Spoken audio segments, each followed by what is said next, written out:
அனைவருக்கும் வணக்கம். நாங்க இன்றைய பார்க்க போறது யாழ்ப்பாணம் இந்து கல்லூரியினுடைய 2023ஆம் ஆண்டான் பேப்பர் தரம் 7, அதுவும் முதலாம் தவணை. இந்த வீடியோக்குள்ள போறதுக்கு முதல் இந்த வீடியோல லைக் பண்ணாதாக்கள் லைக் பண்ணிட்டு சப்ஸ்கிரைப் பண்ணாதாக்கள் சப்ஸ்கிரைப் பண்ணிக்கொள்ளுங்க. நான் இவ்வளவு ஹார்ட் ஒர்க்கிங் பண்ணி இந்த வீடியோவை போட்டிருக்கிறேன். மறக்காம ஒரு லைக் அண்ட் சப்ஸ்கிரைப் பண்ணுங்க. வாங்க இந்த வீடியோக்குள்ள போவோம். நான் உங்களை ஸ்ரீலிட்டில் மாஸ்டர். உயிர்த்தடையாக அமைவது பின்வருவனவற்றுள்ளது: ரப்பர் துடைப்பம், கிளிசரியா வேலி, கல்வேலி, மண் நிரம்பிய உரைகள். இல்ல எங்களுக்கு கல்வேலி அமையாது. ஏண்டா உயிர்த்தடை இல்லை. மண் நிரப்பிய உரைகள் உயிர் கொண்டது இல்லை. கல்வேலி உயிர் கொண்டது இல்லை. ரப்பர் துடைப்பமும் உங்களுக்கு அது அடங்கவே அடங்காத தடைக்குள்ள. அப்ப உங்களுக்கு இதுல சரியானபடியா வரப்போறது கிளிசரியா வேலி. ஓகே. சிதைவடையாத கழிவுப் பொருளை குறிப்பது: சிரட்டை, தேங்காய்ப்பூ, இலைச்சருகு, காய்கறிகளின் தோல். இப்ப இதுல சிரட்டை சிதைவடையாத கழிவுப் பொருள். தேங்காய்ப்பூ உடனடியா உக்கி போகும். இலைச்சரிகும் உக்கி போகும். காய்கறிகளின் தோலும் உக்கி போகும். சரியா? அப்ப இதுல உங்களுக்கு சரியானபடியா அமைய போறது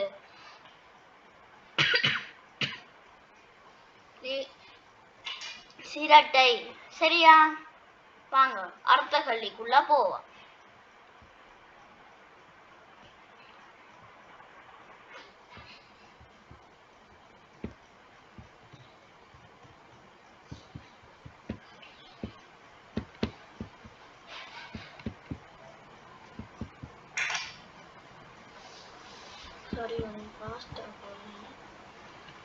சரி, அடுத்த கல்வி.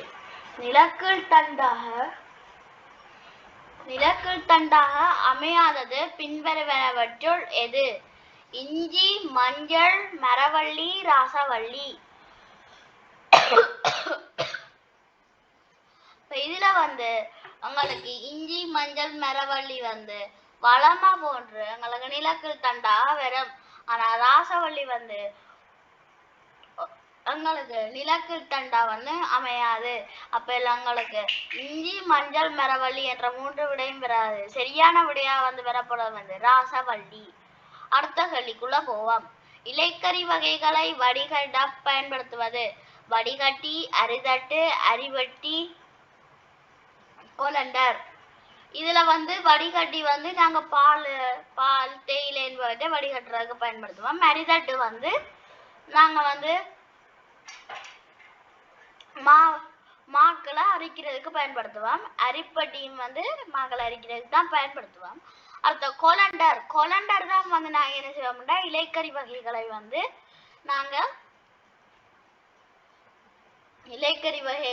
நாங்க அரிதட்டுல கொலண்டர்ல போட்டு வடிகட்டுறதுக்கு நாங்கள் பயன்படுத்துவோம். சரியா? அப்ப எங்களுக்கு சரியான விடையா அமைய போறது கொலண்டர்.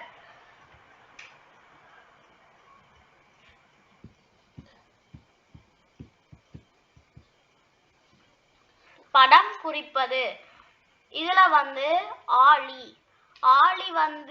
உங்களுக்கு ஒரு கோடு போட்டு அல்லது வட்டம் போட்டு அதுக்குள்ள அந்த வட்டத்துக்குள்ள ஒரு எக்ஸ் மாதிரி போட்டு இங்கால இந்த மாதிரி கோடு எழுதிருக்கும்.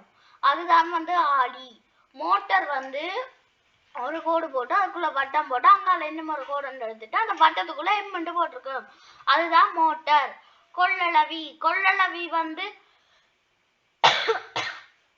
இப்படி ஒரு கோடு, இங்கால இப்படி ஒரு கோடு போட்டுட்டு அதுல நேர்கோடு ஒன்று போட்டு இப்படி என்னும் ஒரு நேர்கோடு ஒன்று போட்டு இங்கால இன்னும் ஒரு கோடு ஒன்று இழுத்து விடணும். அப்ப சரியா? அப்ப இந்த கொள்ளளவி உலர் மின்கலம் ஆளி, மோட்டார், கொள்ளளவி என்பவற்றிற்கு நான் இப்ப சொல்லிட்டேன். ஒளிகாலம் விரிவாய்க்குத்தான் இந்த விட சரியா அமையும். அப்ப சரியான விடையா அமைய போறது ஒளிகாலம் விரிவாயி. தற்காலிகமாக மின்னை சேமிக்கும் உபகரணம்: கொள்ளளவி, உலர் மின்கலம், இருவாயி மின்னோட்டம் போன் அடிக்குது. கொள்ளளவி உலர் மின்கலம் இருவாயி. அப்ப இதுல வந்து உங்களுக்கு கொள்ளளவி வந்து நாங்க பார்ப்போம். கொள்ளளவி வந்து தற்காலிகமா வந்து மின்னை சமைக்கிறதுக்கு உதவுற ஒரு சாதனம். இருப்பினும் நாங்க உலர் மின்கலம் இருவாயி மின்னோட்டம் இவற்றை பார்த்துக்கொண்டு போவோம். இதுல வந்து மின்னோட்டம் வந்து எங்களுக்கு பிள்ளையான வழியா தான் வரப்போகுது. ஏன்னா இதுக்கும் அதுக்கு சம்பந்தமே இல்லை. அடுத்த இருவாயி. இருவாயி வந்து ஒளிகாலம் இருவாயி. அந்த இருவாயத்தையும் வந்து நாங்க சொல்றோம். அடுத்தது உலர் மின்கலம். உலர் மின்கலம் வந்து எங்களுக்கு வந்து மின்னை சமைக்கிறதுக்கு வந்து பயன்படுத்தப்படுது. அடுத்தது இலங்கையின் தர நிர்ணய சான்றிதழ் SLR, CLC, ISO, SLS. இதுல வந்து எங்களை சரியா வரக்கூடிய வந்து பார்க்கணும். SLR வருமா?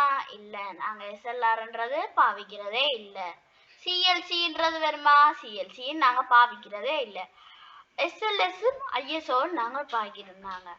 அப்ப இத வந்து நாங்க என்ன ஞாபகம் வச்சிருக்கிற எங்களுக்கு வந்து ஞாபகம் வச்சு கொஞ்சம் கஷ்டமா இருக்கும். ஏண்டா ஒன்று உலகத்தின் தர நிர்ணய சான்றிதழ், இன்னொன்று வந்து இலங்கையின் தர நிர்ணய சான்றிதழ். ஓகேவா? அப்ப இதுல வந்து SLS ஸ்ரீலங்கன் ஞாபகம் வச்சிருங்க. எஸ்ல தொடங்குறபடியா ஸ்ரீலங்கன் ஞாபகம் வச்சிருங்க. அடுத்த ஐல தொடங்குறபடியா அது இன்டர்நேஷனல் அண்டா உலகம் உலகளாவிய என்ற மாதிரி ஞாபகம் வச்சிருங்க. சரியா? மின்னோட்டம் திசையை மாற்றுதல். இருவழியாழி, பொத்தானாழி, இருமுனை இரட்டை வழியாழி, அழுத்தும் ஆழி. இருமுனை இரட்டை வழியாழி வந்து எங்களுக்கு அந்த சிக்னல்களுக்கு பயன்படுத்தப்பட போகுது. அடுத்த அழுத்தும் ஆழி வந்து அது நோமலான ஒரு ஆழிதான். அடுத்த பொத்தான ஆழியும் வந்து நோமலான ஆழிதான். இருவழி ஆழிதான் எங்களுக்கு நாங்க ஒரு பக்கத்தை மாத்துறதுக்கு இங்க இன்னும் ஒரு பக்கத்தை எடுக்கிறதுக்கும் எங்களுக்கு வந்து உதவியா இருக்கு. அப்ப இல்ல எங்களுக்கு சரியான விடையா வந்து அமைய போறது வந்தது இருவழி ஆழி. சரியா? அடுத்த வழிக்குள்ள போ. மின்சுற்றில் மின்னோட்டத்தை கட்டுப்படுத்த பயன்படும் துணைக்கூறு தடை, ஆழி, கொள்ளளவி, இருவாயி. சரியா? இதுல வந்து மின்சுற்றில வந்து நாங்க என்னத்தை பயன்படுத்துவோம்? தடை. தடை வந்து கொஞ்சம் கொஞ்சமா குறைச்சு விடும். அது மாதிரி ஆழி என்ன செய்யும்? ஆழி வந்து மின் சுத்தத்தை வந்து இயக்குறதுக்கும் நிறுத்துறதுக்கும் வந்து உங்களுக்கு உதவியா இருக்க போகுது. அடுத்த கொள்ளளவி வந்து என்ன செய்ய போகுது? கொள்ளளவி வந்து தற்காலிகமா மின்னை சமைக்க போகுது. அடுத்த இருவாயை தான் நாங்க ஒளிகாலம் இருவாயி அதைத்தான் சொல்லியிருக்காங்க. அப்ப இதுல வந்து உங்களுக்கு சரியான விடையா இது வர போகுது தடை. சரியா? அடுத்த கலிக்குள்ள போவோம்.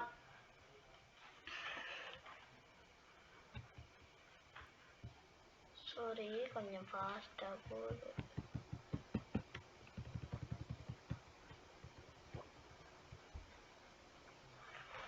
சர்வதேச தர நிர்ணய சான்றிதழ். சர்வதேச தர நிர்ணய சான்றிதழ்னு கேட்டிருந்தா நாங்க என்ன விடைய கொடுக்கணும்? நாங்க IOS வருமா? இல்ல. SOI வருமா? இல்ல. நாங்க முதல் தான் பார்த்த நாங்க SLS ISO நான் என்ன ஞாபகம் வச்சிருக்க சொன்னான்? S Sri Lanka, I international. சரியா? அப்ப இதுல வந்து எங்களுக்கு சரியான விடையா வந்து எது அமைய போகுது? ISO. சரியா? அது சரியான விடையா ISOன்றது வந்து அமைய போகுது. அடுத்தது கோடுன்றது முடிச்சாச்சு. அடுத்த இடவெளின்றதுக்குள்ள போகும். மற்றது ஒரு குட் நியூஸ், எங்களோட சேனல் வந்து 298 சப்ஸ்கிரைபர்ஸுக்கு வந்துட்டு இன்னும் 2 சப்ஸ்கிரைபர்ஸ் வேணும். நீங்க அதை ப்ளீஸ் சப்ஸ்கிரைப் பண்ணுங்க. இந்த வீடியோ இந்த சேனலுக்கு சப்ஸ்கிரைப் பண்ண அத்தனை பேருக்கும் மிகவும் நன்றி. பயிற்றை மீள பயன்படுத்தல், நிலக்கீழ் தண்டு, VLAB, எலக்ட்ரிசிட்டி, தியேட்டர் இவ்வளவு வந்து எங்களுக்கு விடையா வந்து அமையுது. சிரட்டை ஜோக்கெட் கப் என்பன மீள் பயன்படுத்தல் வகைக்குள் அடங்கும். ஏன் அது மீள் பயன்படுத்தல் வகைக்குள்ள அடங்குதுண்டா, நாங்க வந்து சிரட்டையை பாவிக்கிறோம், ஜோக்கட்டை பாவிக்கிறோம். அப்ப நாங்க அதை வந்து வெளியில எறியக்கூடாது. ஏண்டா அது வந்து உக்குறதுக்கு வந்து மிகப்பட்ட மில்லியன் வருஷங்கள்ல செல்லும். அப்ப உக்குறதுக்கு வந்து அதிக காலங்கள் எடுக்கும். அப்ப நாங்க என்ன செய்யணும், அதுகளை வந்து சிரட்டை ஜோக்கட் கப்ன்றதை எரிக்காம, ஜோக்கட் கப்பை எரிக்காம சிரட்டை ஜோக்கட் கப் என்பவற்றை புதைக்காமல் நாங்க என்ன செய்யணும், அதை மீள் பயன்படுத்தலுக்கு உட்படுத்தணும். சரியா? அடுத்தது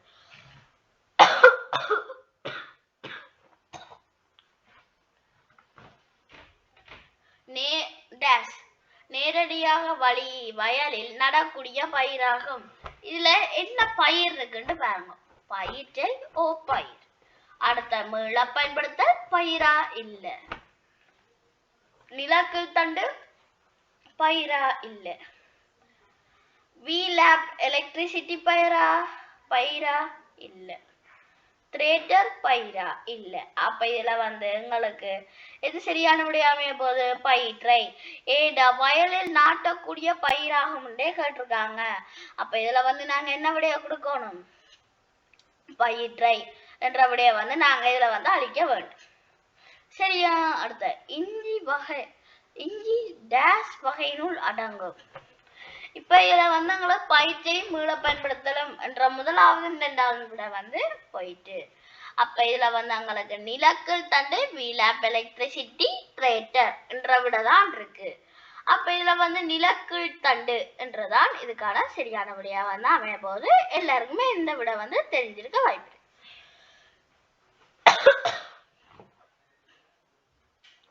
கேரட் சீவலை பெற டேஷ் உபகரணம் பயன்படுத்தப்படும். கேரட் சீவலை பெற டேஷ் உபகரணம் பயன்படும். என்ன உபகரணம் பயன்படும்? அரிதட்டா, கிரேட்டரா அல்லது திரேட்டரா அல்லது இப்படி ஏகப்பட்ட பொருட்கள் இருக்கு. இத வந்து எங்களுக்கு தந்த பொருட்கள்ல வந்து திரேட்டர் என்றதான் வந்து ஒரு பொருளாக வந்து அமையுது. அப்ப இதுல எங்களுக்கு சரியான விடையா வந்து அமைய போறது வந்து திரேட்டர். மின்சுற்றை நிர்மாணிக்க டேஷ் மென்பொருள் பயன்படுத்தப்படும். உங்களுக்கு கடைசியா இருக்கிற விட என்ன? பயிட்ட போச்சு, மீள பயன்படுத்தல் போச்சு, நிலக்கல் தண்டு போச்சு, VLAB எலக்ட்ரிசிட்டி என்ற அந்த இங்கிலீஷ் லெட்டர் மட்டும் இருக்கு, திரேட்டரும் போச்சு. அப்ப உங்களுக்கு என்ன விட சரியா வர போகுது? VLAB electricity. சரியா?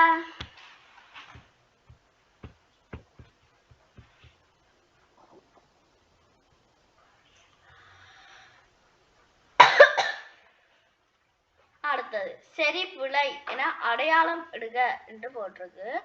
அதுக்கு முன்னாடி நான் வந்து சொல்லணும்னு நினைக்கிறேன். இந்த செயல்முறை பேப்பர்கள் வந்து 70 மார்க்ஸுக்கு தான் வரும். அப்ப 30 மார்க்ஸ் வந்து கணிப்பீட்டுக்கு வரும். அப்ப நீங்க வந்து என்ன செய்யணும்னா அந்த 30 மார்க்ஸையும் 70 மார்க்ஸையும் இலகுவா பெற்றுக்கொள்ளணும். அதுல வந்து 30 மார்க்ஸ் வந்து கணிப்பீட்டுக்கு போடுவாங்க. சரியா? அடுத்தது பிளாஸ்டிக் பொருட்கள் சிதைவடைய கூடியது.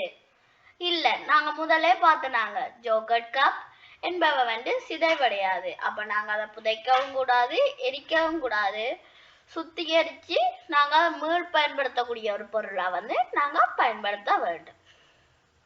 சரியா? அடுத்து மின்னை தற்காலிகமாக சேமிக்கப்படுவது தடையிலாகும். தற்காலிகமா வந்து நாங்க தடையில தான் சேமிக்கிறோம் சொல்லுவீங்களா? இல்ல. ஏண்டா தடை வந்து எங்களோட அந்த மின்னோட்டத்தை குறைக்கிற ஒரு சாதனம். அப்ப இதுல வந்து எங்களுக்கு தடையியலாகும் என்றது வந்து ஒரு பிழையான விடை. வழங்குனர்களும் வாங்குனர்களும் சந்திக்கும் ஒரே இடம் சந்தையாகும். இதுவும் வந்து எங்களுக்கு சரியா அமையுது. இக்குறியீட்டு வில்வளைவு ஆகும். இதுவும் எங்களுக்கு வந்து சரியான விடையா வந்து அமையுது. சந்தை மோசடி குறுக்கு வழியில் லாபத்தை ஈட்டும் முறையாகும். இதுவும் எங்களுக்கு சரி. இந்த சொரிபிள்ளையன் மாரியண்டுக்கு விட சொல்லிட்டேன். இக்குறியீடு வில்வளைவாகும். வில்வளைவா இது எங்கள்கிட்ட வந்து நாங்க ஒரு படத்தை வந்து இலகுவாக்குறதுக்கு வந்து உங்களுக்கு வந்து சில குறியீடுகள் இருக்கு. அப்ப இதுல வந்து இது பூங்காவனக்குடையதான் குறிச்சிருக்கு. அப்ப வில் வளைவு இதுல இல்ல. சரியா? அப்ப இதுல வந்து உங்களுக்கு ஃபர்ஸ்ட் பார்ட்டை வந்து பார்த்தாச்சு. இல்ல கொஞ்சம் கல்லியோட முடியும். இந்த நீர் மேற்கொண்ட செயல்முறை ஒன்று குறிப்பிடுக. எல்லா நீங்க பேப்பர் செய்யுமே பகுதி 2ல முதலாவது கேள்வி இந்த நீர் மேற்கொண்ட செயல்முறை ஒன்றை குறிப்பிடுக. இப்படி செயல்முறையை பற்றி தான் கேட்டிருக்கும். அப்ப நீங்க வந்து அதுக்கு இலகுவா விட கொடுக்கலாம். நீர் மேற்கொண்ட செயல்முறை ஒன்று தருக. இந்த ஸ்கூல்ல நான் இந்த முறை வந்து மேற்கொண்ட செயல்முறை தென்னோலையை வைத்து ஆக்கம் அமைத்தல். மேற்கொள்ளப்பட்ட செயல்முறைக்கு பயன்படுத்திய பொருட்கள் அவை கத்தி தென்னோலை. இந்த 2 தான் பயன்படுத்தினான். அப்ப அந்த 2 பயன்படுத்திக்க நான் அந்த 2 மட்டும் போடணும். அடுத்தது செய்முறையை மேற்கொள்ளும் போது நீ எதிர்கொண்ட சவால்கள். சரியாக செய்ய முடியாமல் இருந்தமை. மற்றது என்ன? கத்தியால் வெட்டும் போது பிழைத்தமை என்று நீங்க எழுதலாம். இப்ப இதுல வந்து நான் என்னத்தை செய்ய வந்திருக்கேன்னு நீங்க விளங்கி இருக்கீங்க. தோரணம். இப்ப நான் இதுல வந்து தோரணத்தை தான் செய்ய வந்தேன். அப்ப இப்படி நீங்க உங்களோட ஸ்கூல்ல செஞ்ச பரிசோதனையை வந்து நீங்க இதுக்கு விடையா கொடுக்கணும். சரியா? அடுத்தது மண்ணரிப்பு என்றால் என்ன? ஓர் இடத்தில் உள்ள வளமான மண் ஓரிடத்திலிருந்து இன்னொரு இடத்திற்கு கொண்டு செல்லப்படுதல் தான் மண்ணரிப்பு என அழைக்கப்படுது. சரியா? அப்ப முதலாவது கல்லியும் முடிச்சாச்சு. 2வதுல முதலாவது கல்லியும் முடிச்சாச்சு. இப்ப 2வது கல்லிக்குள்ள போவோம். பயிர்களுக்கு கூட்டுவதன் அனுகூலம் 3 தருக. மண் வளமாக்கப்படும். தாவரத்தின் வளர்ச்சி அதிகரிக்கும். மற்றது வந்து இதற்கான விடையில வந்து என்ன நடக்கும்? அனுகூலம்டா மற்றது வந்து சரியான மருந்து பாவனை அற்ற உணவுகள் வந்து கிடைக்கப்பெறும். கூட்டர் வந்து ஆட்டு சாணம் மாட்டு சாணம் என்பவற்றை இட்டு ஆக்கப்படுது. 3R எண்ணக்கரு என்னென்ன? ரெடியூஸ், ரீசைக்கிள் மற்றும் நான் தமிழ்ல சொல்றேன். Reduce, reuse, recycle. ஓகேவா? இல்ல வந்து நான் கொஞ்சம் மறந்து போச்சு. சாரி. சரி, இந்த 3ஆவது 4வது கல்லியும் அடுத்த வீடியோல பார்ப்போம். 20 நிமிஷம் ஆயிட்டு. சரி, இத்தோட இந்த வீடியோ வந்து முடிச்சு கொள்றேன். இத்துடன் உங்களிடமிருந்து விடைபெறும் நான் உங்கள் HT லிட்டில் மாஸ்டர். மறக்காம லைக் அண்ட் சப்ஸ்கிரைப் பண்ணுங்க. தேங்க்யூ.